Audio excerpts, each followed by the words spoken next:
Since when did I become a cooking channel?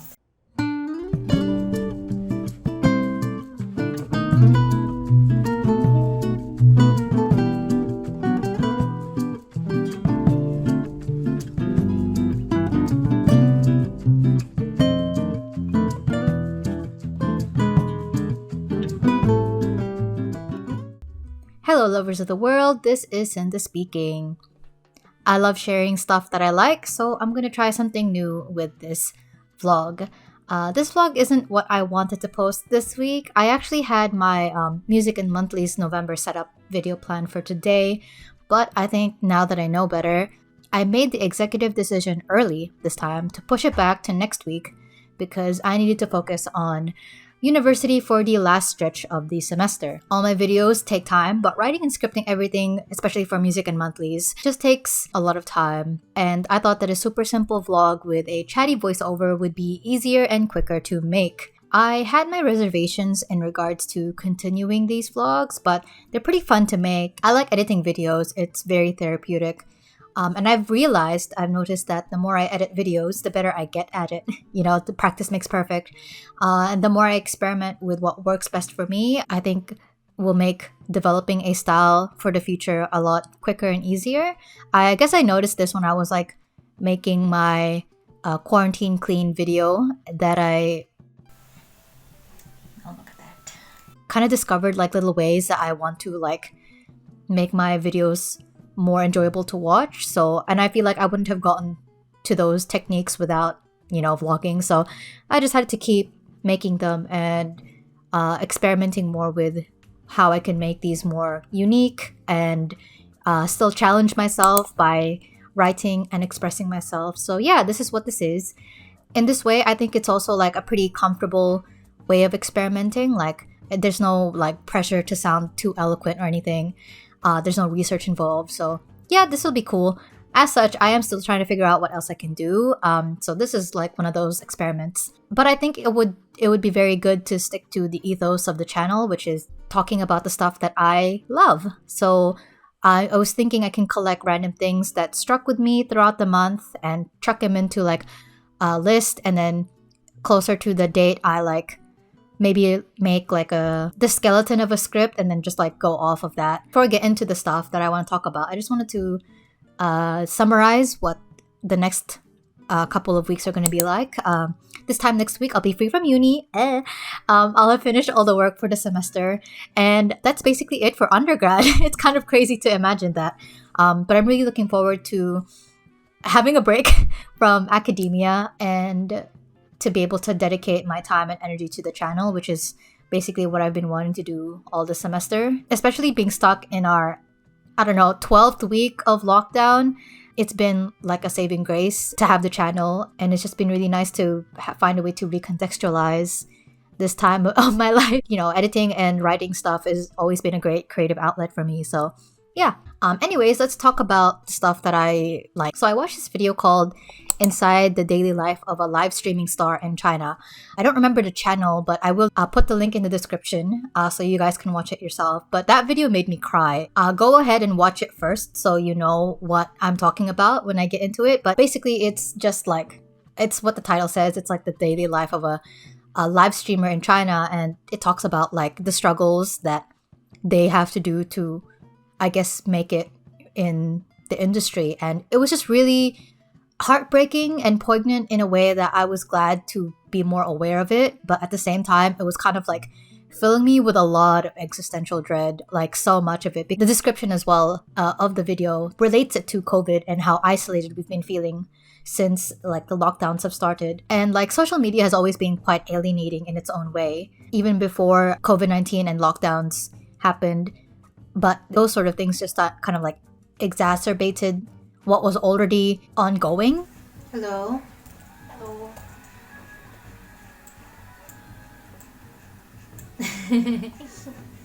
So it kind of just made me feel really helpless, just seeing point in time that we've reached. The whole video was just so reflective of how distant our society has become, that we're so ready to form connections with anything that can give us any iota of happiness.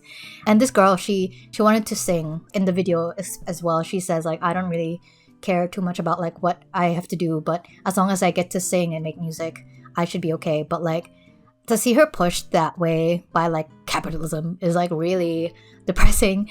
And like I can't really blame anyone in the video, like the players.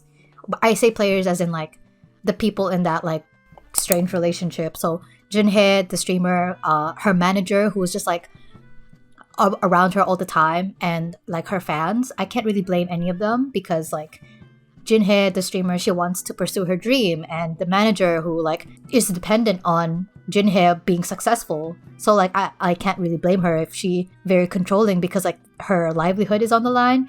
And of course the fans of the streamer is like probably the fans of the streamer are like so desperate for like human connections, and they really genuinely see that connection with Junhye as like something meaningful. And I don't blame them, and I believe them when they say that like quote unquote virtual relationships can be as meaningful as like quote unquote real life relationships. I truly believe that as well. But it just felt so sad. The moment I started crying was like when this guy was talking about how like warm he felt whenever Junhye is on stream, and I was just like, man, this is so I don't know, it just made me feel so sad because I feel like I'm also on that same stage as like a fan quote unquote of like other people. Like we form these like parasocial relationships with creators who can like give us entertainment or who enlighten us, who inform us and stuff like that. So yeah, it just made me feel sad.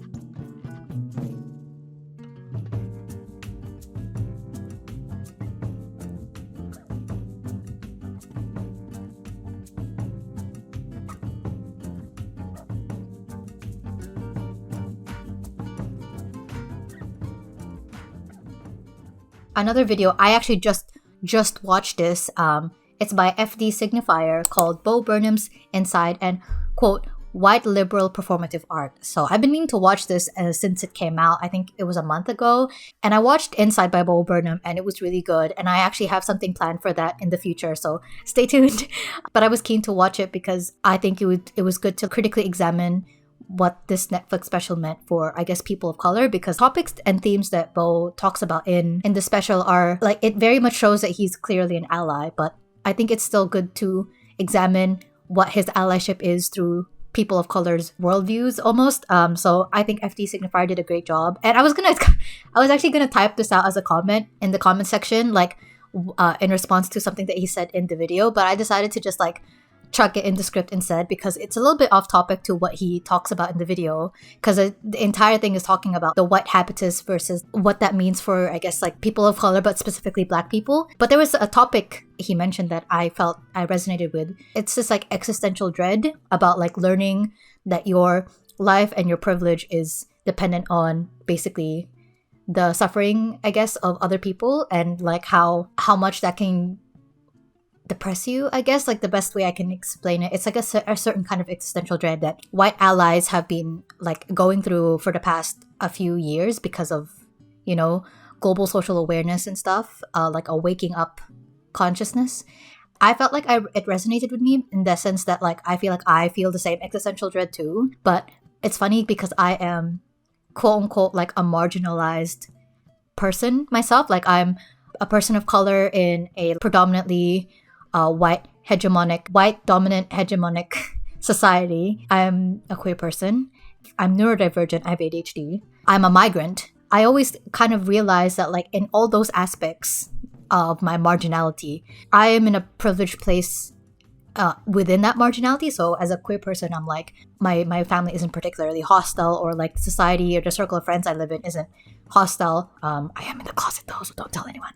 Oh, but the biggest thing is like my migrant status as like somebody who has moved from like a country that is primarily quite difficult to be in, which is the Philippines, to New Zealand, and having been able to live comfortably. That is also like a sense of privilege that I still have to struggle with a lot.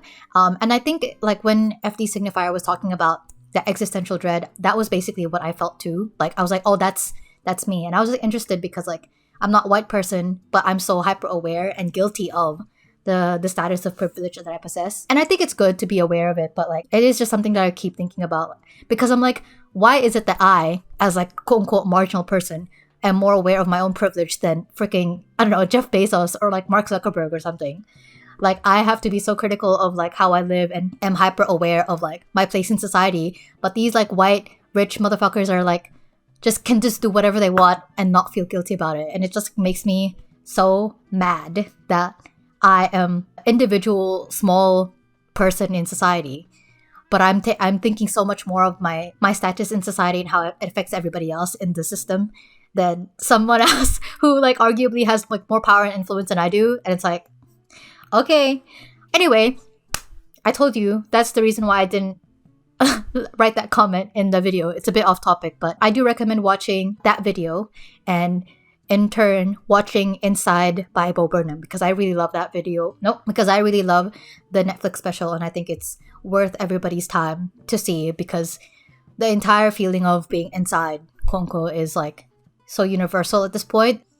Yeah, anyway, so I think that's it for now. This is a longer voiceover than I anticipated, but I hope you guys enjoyed this vlog.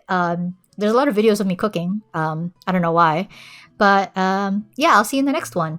All my social media links are in the description, as well as my links to my Ko-fi and Patreon page if you guys want to support my work. Yeah, I'll see you guys next week. Oh, and don't forget to subscribe and like this video if you did.